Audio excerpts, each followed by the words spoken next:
mis amigos. Christian, muchas gracias por la invitación.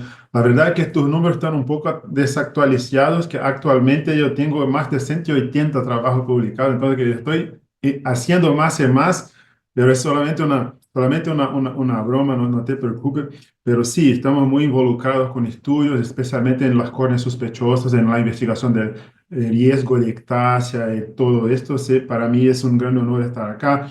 Yo quiero agradecer mucho a Karin también, doctor Arellano, que es una amiga y sabe que es un gran honor para mí estar acá en la Sociedad de Perú, que la verdad es que tengo muchos amigos en Perú.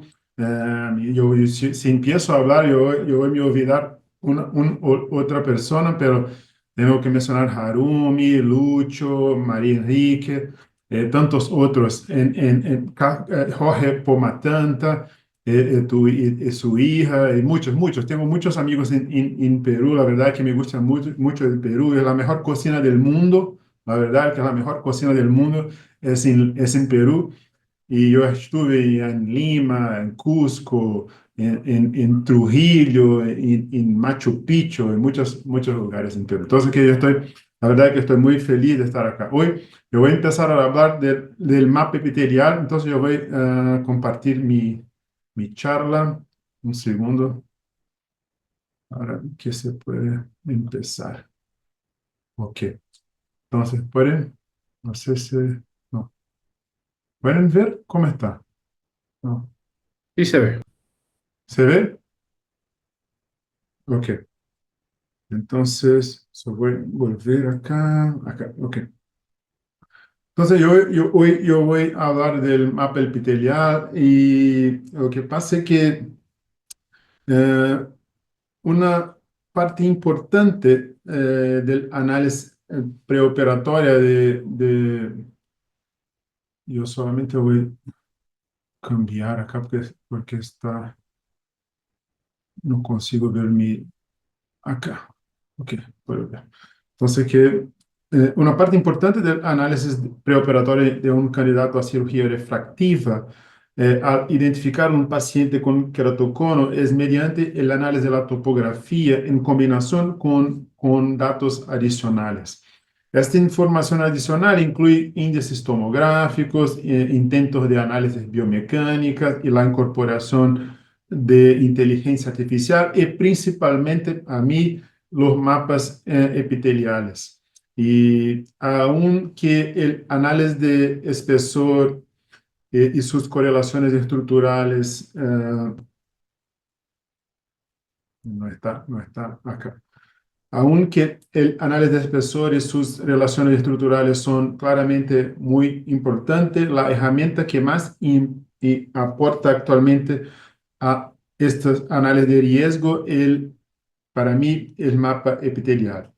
Los datos adicionales y en caso del mapa epitelial se incluyeron en esta parte de mi flujograma y yo voy a hablar de ese flujograma en el final de la clase, repasaremos tranquilamente esta diapositiva, pero lo que pasa es que ahora, como todos los datos adicionales que tengo, lo más importante con todo que es posible tener son los mapas, para mí, son los mapas epiteliales. Los mapas de espesor epitelial corneal se han convertido en una herramienta crucial en la avaliación preoperatoria de pacientes sometidos a cirugía refractiva y debido a su alta reproducibilidad, los estudios han identificado marcadores objetivos a partir de estos mapas y patrones de imagen relacionados con cambios estructurales y de curvatura en ojos con anomalías ectásicas. Para aquellos que no están familiarizados con esto, este es un ejemplo de mapa epitelial. No tengo ningún conflicto de interés, pero este es el modelo que tengo y uso con todos mis pacientes y tenga en cuenta que la escala es diferente de la pacmetría y en un mapa epitelial normal existe una tendencia a un engrosamiento en la parte más abajo, la inferior, y también a medidas centrales. Ah, lo que pasa es que, aunque lo más importante para mí es que si, si puede interpretar correctamente en los patrones de las imágenes. Aunque este examen genera muchos índices útiles, analizar el patrón del mapa epitelial es la mejor manera de utilizar esta herramienta. Así que recomiendo correlacionar cuidadosamente la topografía con el mapa epitelial antes incluso de analizar el mapa paquimétrico.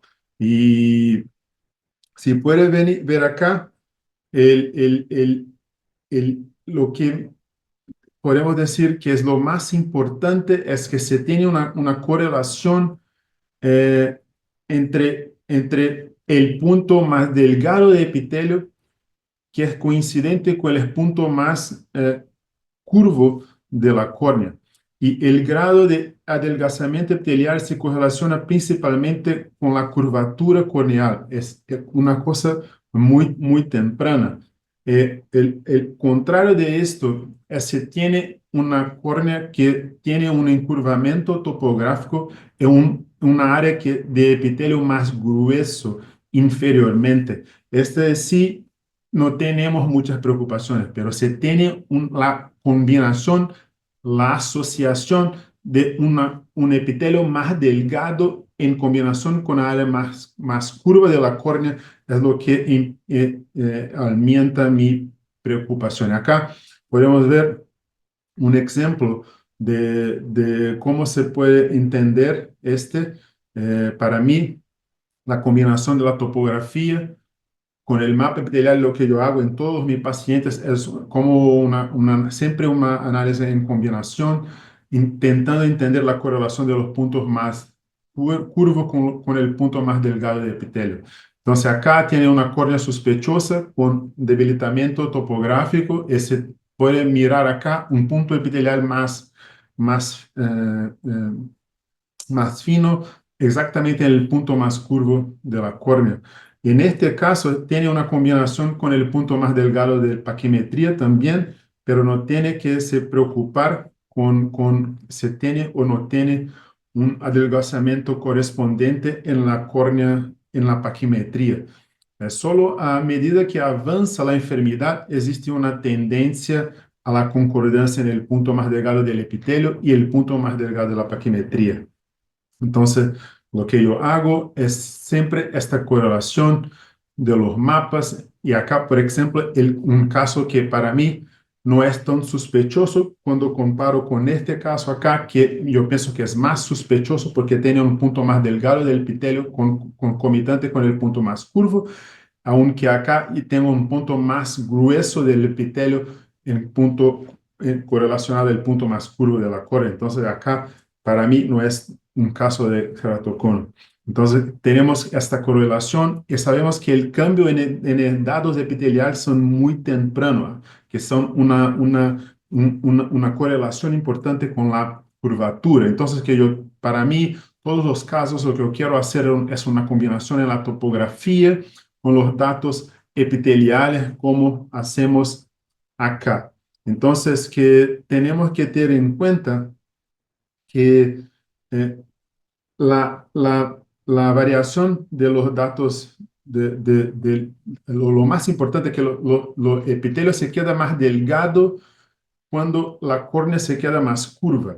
La principal correlación es entre el adelgazamiento del epitelio, el grosor, que se queda más delgado en comparación con la curvatura, y no tiene que esperar el epitelio.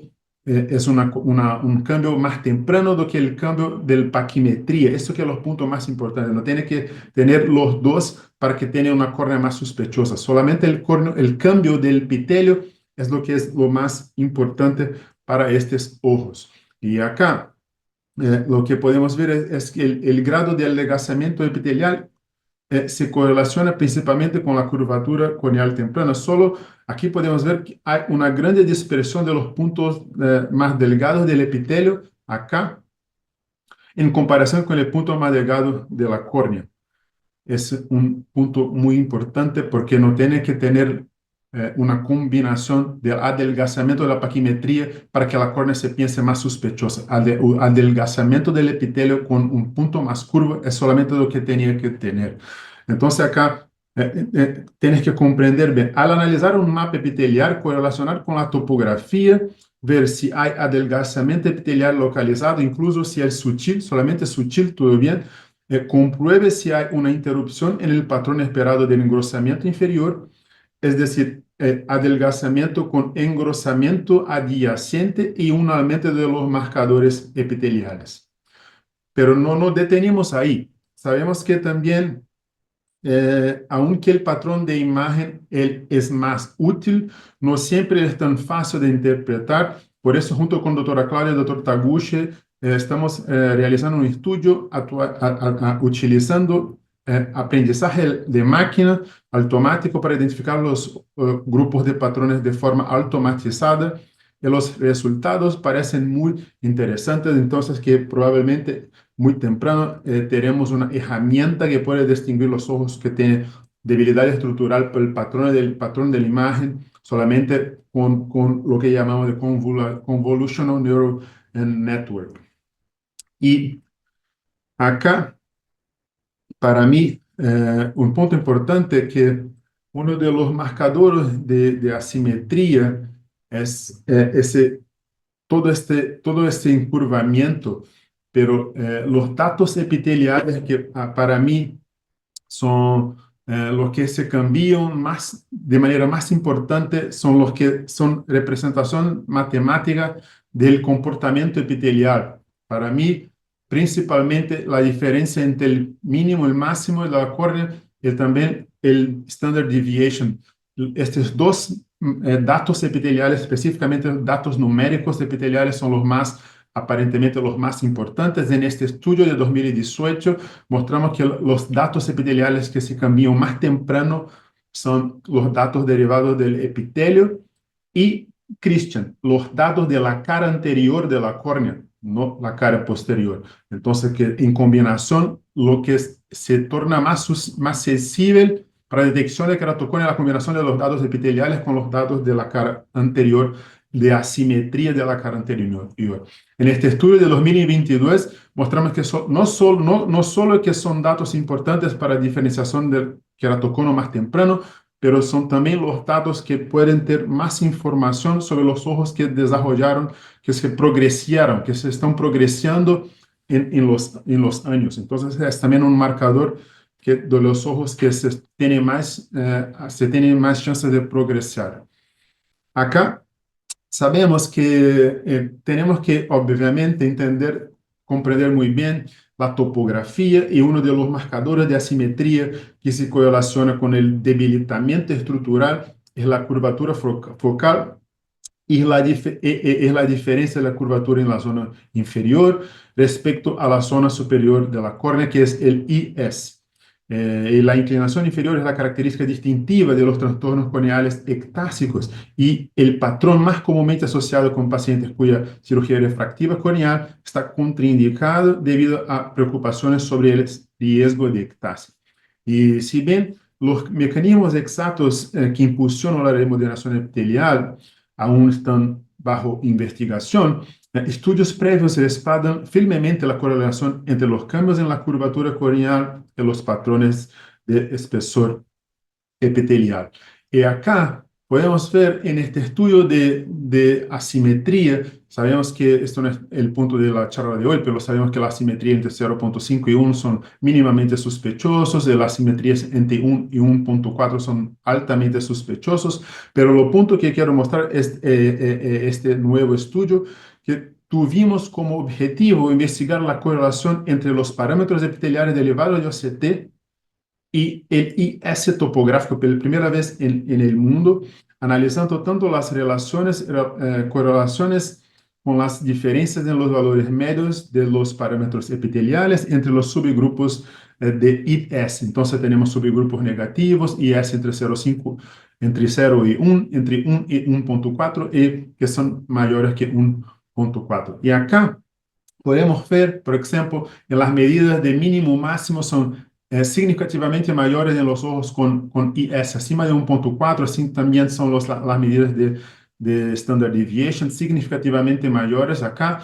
Y acá lo más importante es que tiene una correlación, puede ver bien, una correlación significativa entre estas variables epiteliales e IS, una correlación de aproximadamente 0.6, que es una relación con tendencia a más fuerte y también muy significativa. Y en conclusión de este estudio, revela una respuesta diferencial de los parámetros epiteliales corneales a diversos grados de asimetría corneal inferior-superior, IS. Y si bien las mediciones estándar del espesor epitelial mostraron una utilidad clínica limitada en ojos con baja simetría, los parámetros que reflejan la variabilidad epitelial demostraron correlaciones significativamente más fuertes con el IS en ojos que exhiben una mayor asimetría. Entonces, por ejemplo, marcadores como solamente el punto más delgado, el punto central, no son muy buenos, pero los marcadores de variabilidad epitelial como mínimo, máximo, standard deviation, exhiben una mayor correlación con el IS, ojos que exhiben una mayor asimetría. Por lo tanto, se recomienda uh, el mapa epitelial con topografía en combinación para mejorar la evaluación de la cirugía refractiva preoperatoria, mejorando potencialmente la estratificación de riesgo, la selección de la técnica quirúrgica y los resultados quirúrgicos generales.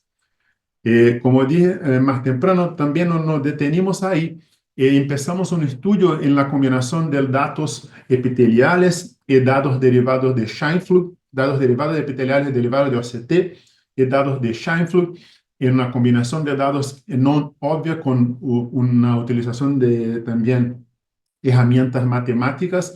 Lo que hicimos acá son modelos matemáticos que combinan diferentes datos y llegamos a una sensibilidad de 98% con una especificidad de 94% en este modelo, que es el modelo más relevante de todos que podemos testar. Y acá, en comparación, los dos modelos que testamos fueron mucho mejor do que los modelos de solamente los índices de asimetría topográfica o el índice de Pentacan. Mira que en estos casos los índices tienen una sensibilidad, una especificidad muy alta, pero sensibilidad baja. Lo mismo con los índices de asimetría, porque son casos muy tempranos de ceratocone. La principal conclusión es que el mapa epitelial se puede adicionar más datos y tener una sensibilidad mucho mayor, lo que es lo que lo queremos en ojos como estos.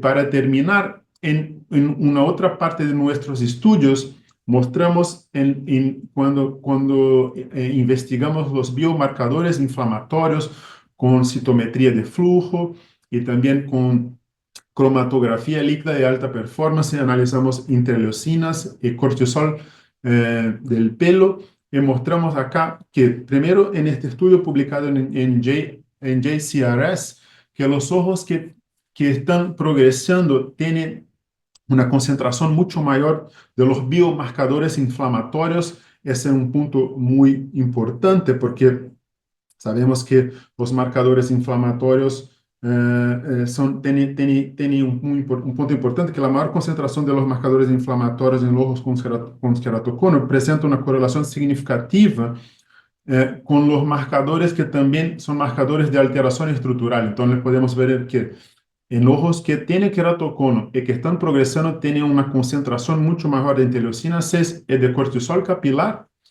y que hay una correlación en este aumento en las interleucinas 6 en cortisol capilar, una correlación con este aumento y también con el daño estructural.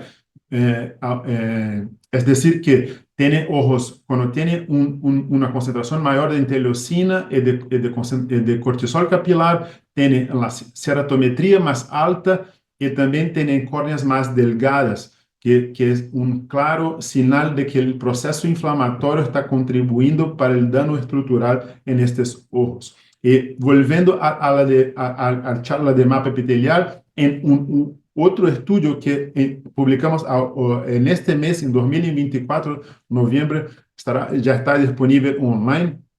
Mostramos en este estudio de acá una correlación de estos mismos biomarcadores con datos epiteliales, especialmente el mínimo, máximo y también standard deviation. Entonces, ese es un hallazgo.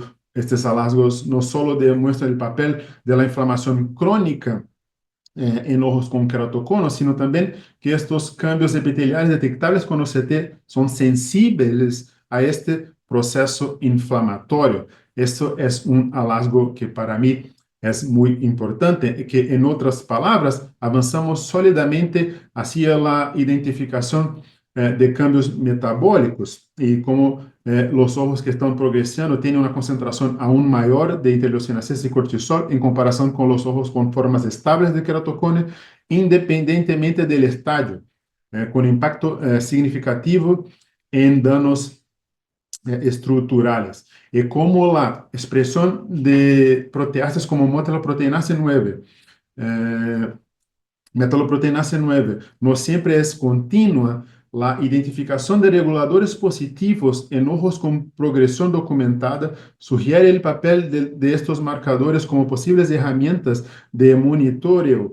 Los pacientes en progresión activa, independientemente del estado de la enfermedad, pueden beneficiarse de biomarcadores como estos en la indicación temprana, por ejemplo, de crosslinking y otros tratamientos antiinflamatorios también. Entonces, lo que yo quiero decir es que la herramienta del mapa epitelial es muy importante en la distinción de los ojos que tienen daño estructural muy temprano. Para mí es una herramienta muy útil que tiene que ser utilizada en combinación con todos los datos tomográficos, pero principalmente con los datos de la topografía de la córnea. Y acá en mi flujograma, que tenemos una córnea sospechosa, una córnea que tiene bajos números de ceratometría, con un encurvamiento focal con bajos IS, como por ejemplo entre 0,5 y 1, entre 1 y 1,4. Es una córnea sospechosa, pero no es claramente una córnea con ceratoconia. Cuando tenemos que tener datos adicionales, y si los datos adicionales, que para mí lo más importante son los mapas epiteliales, pero también, claro, los índices tomográficos, todas las informaciones adicionales son importantes. Entonces, se tiene una córnea sospechosa y se tiene datos adicionales anormales. Para mí, la cirugía de excimer laser o lentícula no es una opción. Se puede pensar en lente fáquica, pero si tiene una córnea sospechosa y los datos adicionales son normales, lo que puede hacer es pensar en en analizar la edad del paciente. También puedes desaconsejar la cirugía, puedes evaluar la edad del paciente y si el paciente tiene una córnea más joven, menos de 30 años, o más madura, puedes considerar la ablación de superficie. O incluso, que es lo que yo prefiero hacer, monitorear a este paciente por al menos un año y reevaluar los datos tomográficos. Si se mantienen estables, recomiendo ablación de superficie. Y claro, si no es la charla de hoy, pero si tiene una córnea normal, yo voy a evaluar el PTA, es el menor que 40%, LASIK es el mayor que 40%, ablación de la superficie. Entonces, para mí, el mapa epitelial es muy importante para, claro, entender el riesgo de ectasia, los signos tempranos de keratocono, pero también el planeamiento de la cirugía de PRK, el retratamiento después de cirugía con hipermetropía por cuenta del adelgazamiento del epitelio, para los tratamientos guiados por topografía, para para entender mejor el grosor del estroma en casos de implante de anillo, en casos de seguridad en crosslinking y también después de la cirugía refractiva, por ejemplo, entender los casos que no están perfectamente como podrían estar, como casos que tienen el epitelio un poco más delgado o más grueso después de la cirugía refractiva y poder entender claramente por qué no están en el punto que quería estar por cuenta del epitelio. Y como yo hablé también más temprano, sabemos el posible monitoreo del ojos con keratocono con el mapa epitelial perfectamente. Entonces, para mí es una herramienta muy útil. Podemos usar de muchas formas. Pienso que no tengo ningún conflicto, pero los estudios que estamos haciendo es lo que podemos ver hoy. Es una herramienta realmente muy útil. Antes de terminar, yo quiero lembrar de nuestro libro de cirugía refractiva, un libro que habla de todo esto. Son más de 800 páginas. La versión en español estará disponible en diciembre, en pocas semanas ya. Esa es la versión en portugués que lanzamos este año, en marzo de 2024, aquí en Río. Y claro, yo quiero invitar a todos a nuestro curso de cirugía refractiva. La verdad es que trabajamos mucho en este curso. Será en marzo de 2025 y será el más grande refractivario de todos los tiempos. Habrá más de 100 clases y más de 40 wet labs, todos tipos de wet labs. Los wet labs están incluso en la tarifa de inscripción. Son 5 días de inmersión absoluta y, y aproveche las últimas semanas de nuestro valor promocional. Todo el curso tiene traducción. No soy yo que hace la traducción. Personas con español mucho mejor que yo tengo. En una traducción profesional. Todo el curso tiene traducción al inglés y al español. Y aprovecha las últimas semanas de nuestro valor promocional. Entra en nuestro website, que es refractivario.com. Inscríbete. El curso, como dice, son 5 días de inmersión absoluta. Empieza 26 de marzo a las 7:30 de la mañana hasta el domingo 30 de marzo. Y para mí, de verdad, es una oportunidad de estar con todos. Tenemos estudiantes cirujanos de todo el mundo, más de 20 países en el último año, 27 países diferentes acá en Río. Entonces, que yo yo gustaría mucho de tener todos ustedes acá. Muchas gracias por la invitación. Es de verdad un gran honor para mí y estoy muy feliz. No sé si se puede entender que hablo muy rápido y no hablo español muy bien. La combinación no es perfecta, pero está bueno. Muchas gracias, Marconi. No, se entendió perfecto. Y muy recomendado el curso de Refractiva Río. De verdad que sí. Así que seguramente ahí los que no han ido y los que ya hemos ido queremos volver. Seguro que sí. Han Muchas gracias, mi amigo. algunas preguntas en el chat y por ahí nos comentan cuántas micras de adelgazamiento del mapa epitelial se considera un valor significativo. Y yo aparte de eso y con relación a esa pregunta quería preguntar, mandas a todos estos queratoconos o sospecha de queratocono cuando hay una duda, ¿no? ¿Y qué parámetros de repente progresión, cuando ya tenemos un queratocono evidente, puedes considerar en el mapa epitelial? ¿Se puede me oír? ¿Puede me oír? ¿Aló? ¿Me Dime. oye? Sí, Sí, sí, sí. Lo que pasa es que para mí no se debe pensar en micras.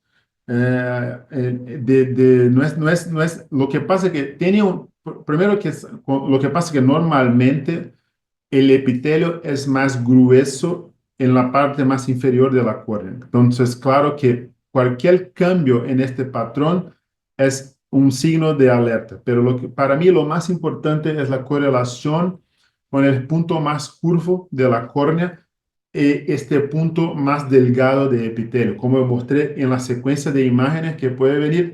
Para mí no tiene una micra exactamente, porque tiene un rango muy largo de grosor del epitelio. Entonces, no tiene una micra de adelgazamiento que tiene que pensar, pero en sí, si este punto más delgado está en correlación con el punto más curvo de la córnea. Y para progresión, Karin, yo pienso que lo más importante es lo mismo, no solamente un número, pero sí el patrón que se queda más delgado en el punto más curvo, el punto adyacente a este se queda más grueso. Entonces, que la variable que se cambia más, aunque el keratocono está progresando, son las variables de comportamiento epitelial como mínimo, máximo, especialmente si el mínimo máximo es mayor que 30, 25, 30, este sí tiene un número, es mayor de 25, 30, la diferencia en los puntos más delgados y los puntos más gruesos del epitelio.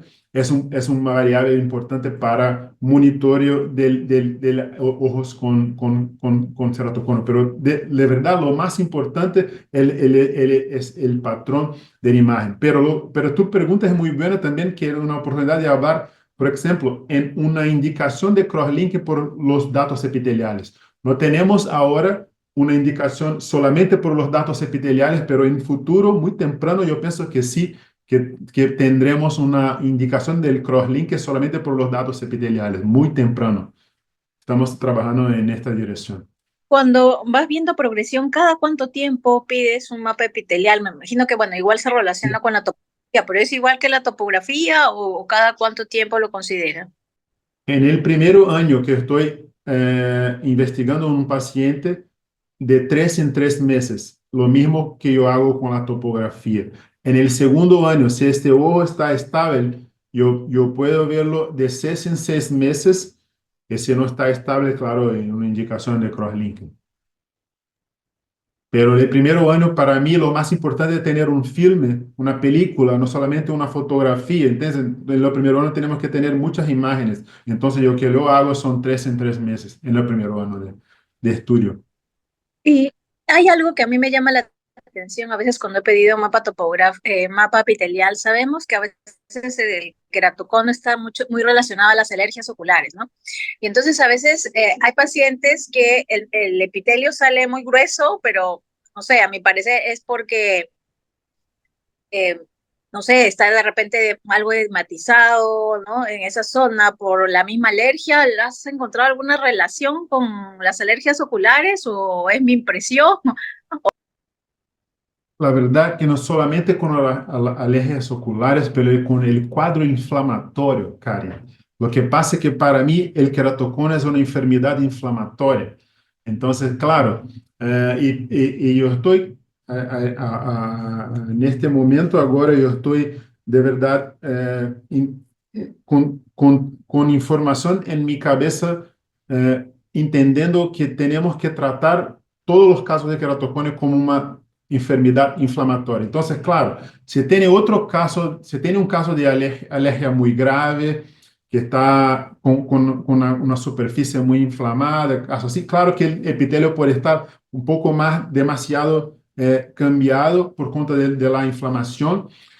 Pero lo más importante para mí es que si tiene un caso como ese, claro, tiene que tener la superficie nueva, de volver al patrón normal, lo más normal posible, pero en todos los casos de queratoconio tiene un cuadro inflamatorio. Entonces, y sabes que estamos trabajando en una cosa que es cold inflammation. Entonces, no solamente los casos que pueden tener una inflamación obvia, que son los casos que importan para nosotros. Todos los casos, los ojos que no tienen una inflamación obvia, también tienen un cuadro inflamatorio de queratocono. Entonces, que tiene que tratar también. Pero sí, tu pregunta, si tiene un cuadro de alergia y cosas así, claro que el patrón epitelial no es tan eh, reproducible como los ojos que no tienen un cuadro inflamatorio más exuberante, más importante, claro. Karina, ahí me gustaría agregar, Entonces tiene que tratar primero ese caso de la superficie, después seguir el datos epiteliales. ahí, por ejemplo, ¿se me escucha? Perdón. Sí, ¿no? Sí, sí. Em, También tenemos hasta edema epitelial por exposición, por sequedad, en pacientes de ojo seco, donde yo estoy en Cusco, en altura, un clima muy seco, en donde tenemos muchos falsos queratoconos que en topografía anterior se ven curvaturas con aumentos inferiores y etcétera, y son pacientes con lagoftalmo, son pacientes que han tenido parálisis facial, son pacientes con un ojo seco terrible. Entonces, el doctor Marconi muy bien ha especificado el mapeo epitelial no es solo el mapa epitelial que te va a dar el diagnóstico, es necesario interpretar el patrón junto con tu topografía anterior, tu mapa de elevaciones, el resto de datos que te da un topógrafo, ¿no? Y tratar el ojo seco primero, tratar la superficie primero, para que sea un mapa reproducible. Si tú tienes un paciente de primera vez con sospecha y un mapeo epitelial que te muestra un epitelio grueso abajo, hidrátalo, lubrícalo, cálmalo y repítele después de 6 semanas, después de un mes, después de 2 meses. Lo otro, el doctor Marconi también mencionó, y esto es súper importante, él siempre busca la correlación entre el punto más curvo y el punto más delgado, el punto más curvo de la topografía anterior y el punto más delgado del mapeo epitelial. Y ahí un poquito entrando a la discusión de la primera pregunta, sirve mucho más para diagnóstico, para seguimiento, en cuanto todavía no hay una escala para estadiaje en base a mapeo epitelial. Entonces, en base a mapeo epitelial, no podemos decir, ese es un queratocono mucho más avanzado, mucho menos avanzado, ya toca crosslinking solo en base al mapeo epitelial, al grosor. Va a ser mucho más útil para el momento de diagnóstico y para el seguimiento y diagnosticar en casos de duda. Si yo tengo dos mapeos epiteliales con un tiempo, unos 3 meses, 4 meses de diferencia, y veo ahora hay un adelgazamiento epitelial en el punto donde está más curvo, veo que se está evidenciando una ectasia, un queratocono, es un ojo que podemos tratar mucho antes que solo con topografía anterior o que solamente con una imagen de Scheimpflug.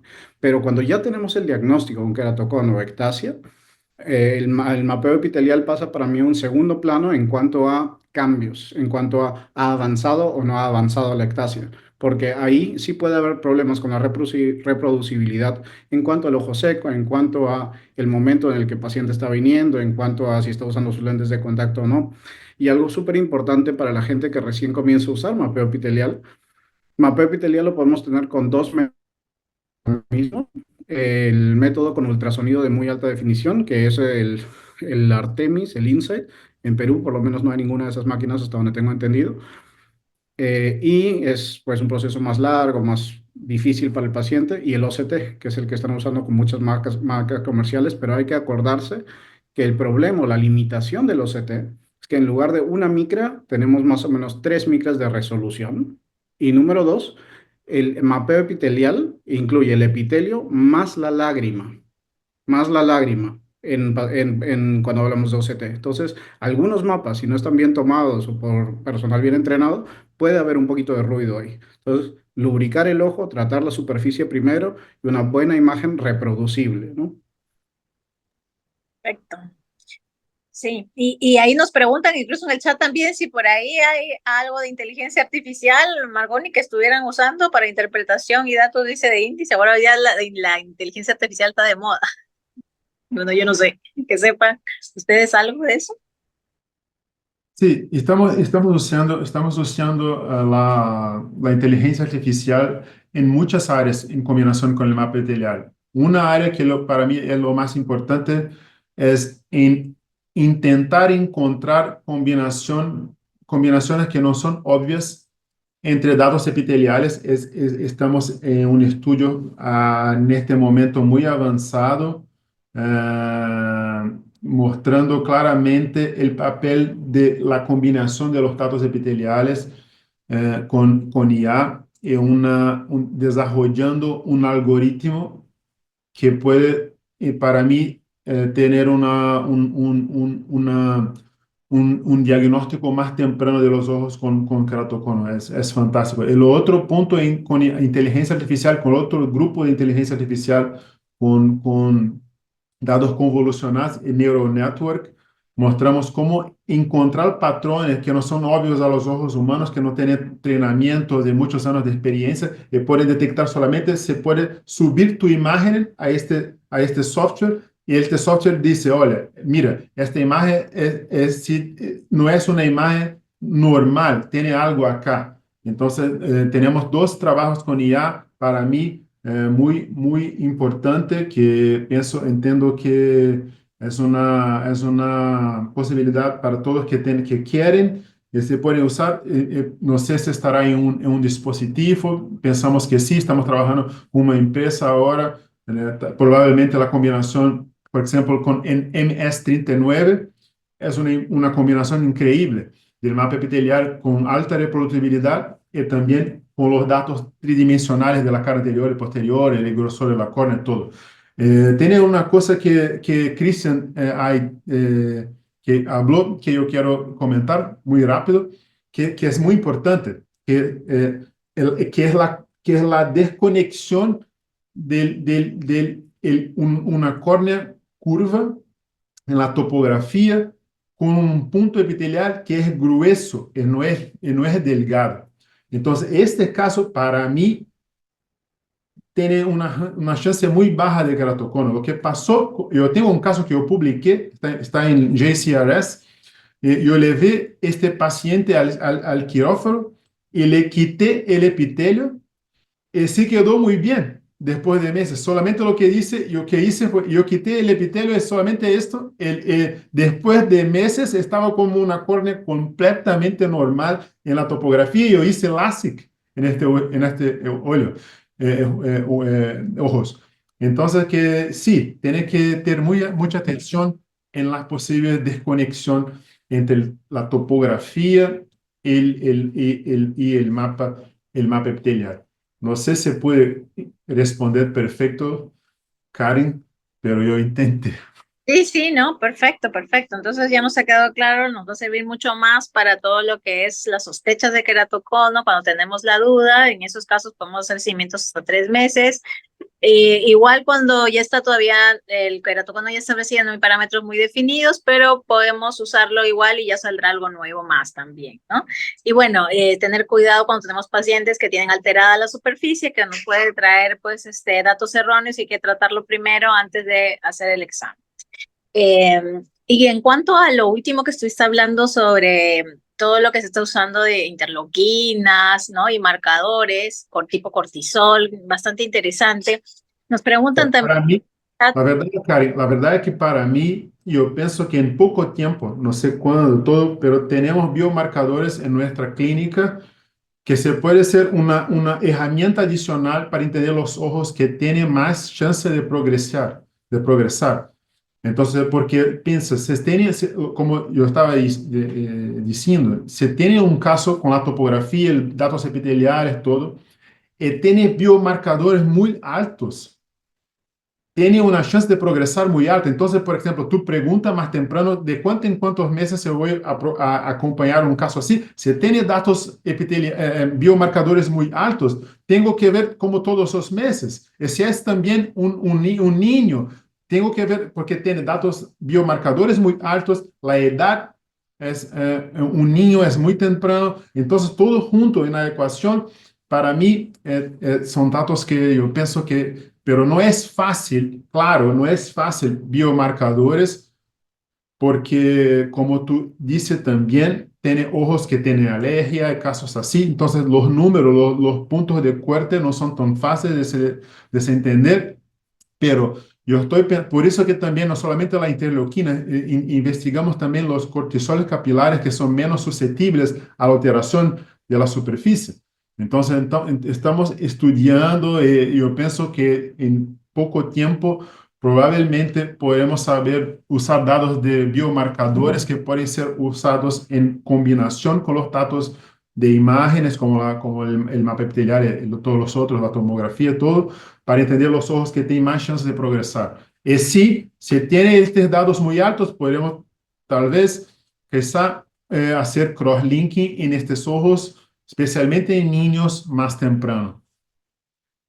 En estos casos hacen el dosaje vía sanguínea, hacen el dosaje en lágrima, ahí preguntan o cómo es que hacen el dosaje y en qué tipo de pacientes. En este estudio hicimos en datos de capilares de cortisol y los biomarcadores de interleucinas en la lágrima, porque tiene estudios mostrando que hay una correlación con el biomarcador de la lágrima, interleucinas de la lágrima, con la interleucina intracelular epitelial. Hay una correlación directa. Por eso que no podemos usar solamente el sangre. Tiene que ser la interleucina de las lágrimas también. Pero en ambiente de un estudio controlado, ningún de los ojos tenía un cuadro inflamatorio de alergia, nada así. Entonces, estamos en un ambiente controlado solamente para investigación de específicamente. Entonces, eso es un punto importante, Karen, porque mira, en ambiente controlado, con ojos que no se están ojos, ¿cómo se dice? Disculpe, yo voy a ver aquí. No son ojos con inflamación clara, ¿entiendes? Son ojos claros. Y en estos ojos podemos ver una concentración mucho mayor de biomarcadores. Entonces, que el proceso inflamatorio crónico está claramente allá. Entonces, que lo que pasa es que para mí, es en un ambiente de estudio como este controlado, lo que intentamos ver es si tiene un papel de los biomarcadores. Y para mí está claro que tiene. Entonces, que si tiene, podemos, si identificamos un papel especialmente de marcadores de metaloproteinase 9, que no es una metaloproteinase de producción continua, tienes que tener un gatillo, un estímulo para producción. Entonces, para mí, con este ambiente controlado en las lágrimas, en el cabello, porque el cabello es importante también en el pelo, porque no tiene correlación con cambio de días, de noche o de el día en pelo. Es un marcador de 3 meses. Es como en diabetes. ¿Entiende? Es un marcador de muchos meses atrás, el cortisol del pelo. Entonces, también podemos usar como un marcador de inflamación crónica. Entonces, para mí, yo estoy convencido de que tenemos que tratar el keratoconus como una doença crónica inflamatoria y por lo tanto tenemos que entender las drogas que son útiles en este caso, porque probablemente no son las mismas drogas que usamos, por ejemplo, para una disfunción inflamatoria de la glándula lacrimal. Probablemente son drogas que tienen que atingir una concentración diferente en el estroma de la córnea. Y también es, claro, seguro. Entonces estamos trabajando en esto ahora. Interesante. Muy interesante. Excelente. Es como hacer una hemoglobina glicosilada del cabello, pero en cortisol para ver más o menos la curva de progresión para comparar. Exactamente, exactamente. Claro que sí. Cristian, algo más y bueno, agradecerles a todos que hemos estado aquí, todos muy atentos con todas las innovaciones que hemos escuchado el día de hoy. Cristian, ¿estás ahí? Acá estoy. No, estamos justo llegando a la hora, o sea que perfecto en tiempo. Muchísimas gracias, doctor Santiago. Siempre leyendo sus estudios con mucha atención. Ha confirmado y hemos aprendido muchísimo de esto. Yo uso mapeo epitelial en todos mis pacientes. En Cusco, el queratocono es tan alto, hay tantos que por semana estamos diagnosticando entre 10 casos, 15 casos nuevos. Y ahí estamos haciendo cirugía refractiva y gracias a Dios y el mapeo epitelial no hemos tenido ni un solo caso de ectasia hasta ahora. Entonces es una herramienta sin la que nosotros no podríamos practicar ahí. Me encanta que cada vez esté usando más y ahora por fin sea tan disponible al público general, ¿no? Yo creo que de verdad en muy poco tiempo mapeo epitelial va a ser tan esencial para realizar cirugía refractiva como lo es ahora una herramienta que te vea no solo la cara anterior, ¿no? Ya no estamos usando solo topógrafos de Plácido anteriores. Ahora estamos viendo por lo menos un Scheimpflug, por lo menos algo que vea la anterior y la posterior. Y ese va a ser el pensamiento hacia adelante también viendo el mapeo epitelial. Muchísimas gracias a todos los que se han conectado y doctor Marconi, muchísimas gracias otra vez por todo lo que nos enseñó. No, Cristian, de verdad, muchas gracias por la invitación. Karen, mi amiga querida, muchas gracias por la invitación. De verdad, es un gran honor para mí estar acá. Yo quiero decir para el doctor Abdies, que estaba preguntando sobre el curso refractivario es de lo más básico a lo más avanzado. Entonces, para los que están empezando, se puede sentar que tenga una experiencia completa de básica a lo más avanzado, teórica, práctica también, la verdad es que es una gran oportunidad. De verdad, mis amigos, muchas gracias por la invitación. Es un gran honor estar acá. Muchas gracias a todos. Y bueno, esperamos tenerte pronto por acá nuevamente, Sí, sí. Marco. Yo quiero volver a Perú, tiene que invitarme. Que sí. Listo, muchas gracias a todos y bueno, nos despedimos. La sesión queda grabada para los que están preguntando en la página de la Sociedad Peruana de Oftalmología. No queda al toque, pero después de más o menos unos 3 meses ya queda la grabación y lo pueden volver a escuchar ahí. Gracias a todos. Nos vemos. Buenas noches.